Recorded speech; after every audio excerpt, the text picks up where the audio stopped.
খুব পরিচিত একটি রেসিপি, চাউমিন রেসিপি। তো বাঙালির ঘরে ঘরে কিন্তু এই চাউমিন রেসিপি আমরা বানিয়ে থাকি, যেটাকে বলে বাঙালি চাউমিন। খুব সহজভাবে চাউমিনটা বানাবো, তার জন্য চাউমিনটা সেদ্ধ করছি। দেখলাম এখানে আমি ঝুড়িতে কিছু সবজি কেটে নিয়েছি, একটা প্লেটে কাঁচা লঙ্কা, পেঁয়াজ আর একটা পাতিলেবু নিয়েছি। আর এখানে চাউমিনটা কিন্তু প্রায় সেদ্ধ হয়ে গেছে। চাউমিনটা আমি এবার জল ঝরিয়ে নেব। একটু নুন আর সাদা তেল দিয়ে চাউমিনটা আমি সেদ্ধ করে নিয়েছি। আর এখানে মাঝারি সাইজে দুটো পেঁয়াজ কেটে নিয়েছি, লেবুটা আমি পরে ছড়িয়ে দেবো, পাতিলেবুটা। আর এখানে কিছু গাজর আর বরবটি কুচিয়ে নিয়েছি, আর সাথে একটা আলু, ছোটো সাইজে। আলুটা আপনারা চাইলে নাও দিতে পারেন। এখানে একটা কড়াইতে আমি দুটো ডিম ভুজিয়া করে নিয়েছি। তারপর এদিকে অন্য কড়াইতে আমি পরিমাণ মতো তেল দিয়ে দিয়েছি। আমি রাইস ব্র্যান অয়েলে চাউমিনটা রান্না করব। আর চাউমিনটা দেখুন কতটা ঝরঝরে হয়েছে। চাউমিন সেদ্ধ করার সময় জলের মধ্যে একটু নুন আর সাদা তেল দিয়ে সেদ্ধ করলে চাউমিন কিন্তু এরকম ঝরঝরে হয়। আর আমি চাউমিনটা কিন্তু ভালো করে সেদ্ধ করেছি, সেদ্ধ করে জল ঝরিয়েছি, জলে ভিজিয়ে রাখিনি। এখানে তেলটা গরম হয়ে গেছে, এবার দিয়ে দিলাম কেটে রাখা সবজিগুলো। আমি সবজিগুলো কেটে ধুয়ে রেখেছিলাম। এখানে আলু আছে, ছোটো সাইজের একটা আলু, আমি একেবারে আলু ভাজার মতো কেটে নিয়েছি। আর আছে বরবটি, আর আছে গাজর। তো বরবটি, আলু, গাজর দিয়ে চাউমিনটা আজকে বানাবো। ঘরে থাকা যে কোনো সবজি দিয়ে আপনারা বানাতে পারেন। তো এখন গরমের সময় তো যা যা সবজি থাকে, গাজরটা তো সারা বছরই পাওয়া যায় এখন, আর বরবটিটা এখন পাওয়া যাচ্ছে ভালোভাবে, সেই জন্য এই সবজিগুলো দিয়ে বানাচ্ছে। আর সবজিগুলো একটু ভেজে নিয়েছি হাই ফ্লেমে কিছুক্ষণ, এই 20 থেকে 30 সেকেন্ড ভেজে নিয়ে তার মধ্যে দিয়ে দিলাম আমি পেঁয়াজ কুচি। পেঁয়াজটা একটু পরে দিলাম, তাহলে খুব ভালো লাগে গন্ধটা আমার, সেই জন্য পেঁয়াজটা একটু পরে দিয়ে পেঁয়াজটা ভেজে নিলাম। তারপরে দিয়ে দিলাম এর মধ্যে স্বাদ মতো নুনটা দিয়ে আবারও ভালো করে সব কিছু ভেজে নেব। এবার ঢাকা দিয়ে কিছুক্ষণ রান্না করব। বেশিক্ষণের জন্য ঢাকা দেবো না, একেবারে 2 মিনিটের জন্য লো ফ্লেমে রান্না করে নিয়েছি। 2 মিনিট পর ঢাকাটা খুলেছি, দেখুন সবজিগুলো একেবারে মজে গেছে। সবজিগুলো দেখেই বোঝা যাচ্ছে সবজিগুলো কিন্তু সেদ্ধ হয়ে গেছে। এই পর্যায়ে দিয়ে দিলাম সেদ্ধ করে রাখা চাউমিন।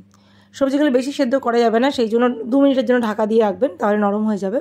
বেশি সেদ্ধ করলে গলে যাবে, তখন ভালো লাগবে না। এবারে চাউমিনগুলো সবজির সাথে মিশিয়ে ভালোভাবে নাড়াচাড়া করে মিশিয়ে নেব আমি। আর এই মেশানোর কাজটা কিন্তু হাই ফ্লেমে করতে হবে। এই চাউমিনটাকে এবার হাই ফ্লেমে আমি ভেজে নেব সবজির সাথে।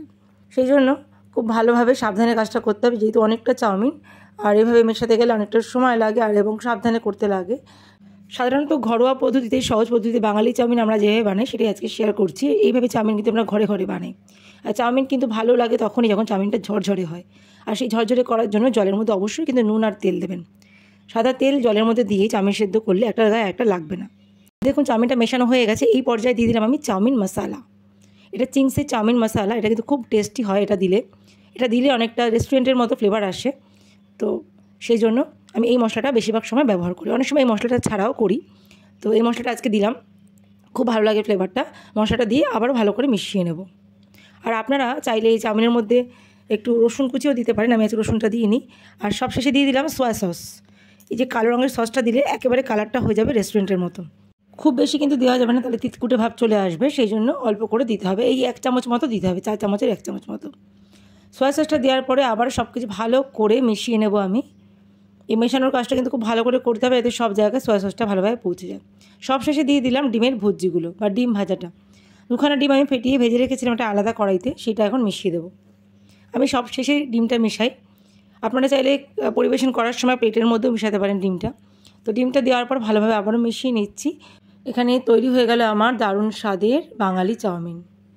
তো চাউমিন রেসিপিটা কেমন লাগলো অবশ্যই জানাবেন। আমি এর আগেও অনেকবার শেয়ার করেছি চাউমিন রেসিপি। আমি যখন যেভাবে চাউমিনটা বানাই সেভাবেই ভিডিওতে শেয়ার করি। এই চাউমিনটা আজকে আমাদের ব্রেকফাস্টে খাওয়া হবে। আমার আজকের রেসিপি চাউমিন কেমন লাগলো সেটা অবশ্যই কমেন্ট বক্সে লিখে জানাবেন। ভিডিওটা ভালো লাগলে একটা লাইক দিয়ে যাবেন। দেখুন সবশেষে ওপর থেকে লেবুর রস ছড়িয়ে দিলাম, পাতিলেবুর রস, এটা কিন্তু দারুণ লাগে খেতে।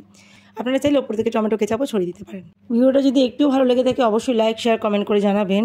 আর চ্যানেল নতুন বন্ধু হয়ে থাকলে চ্যানেলটাকে সাবস্ক্রাইব করে রাখবেন। তাহলে এখানেই আজকে বিদায় নিচ্ছি বন্ধুরা।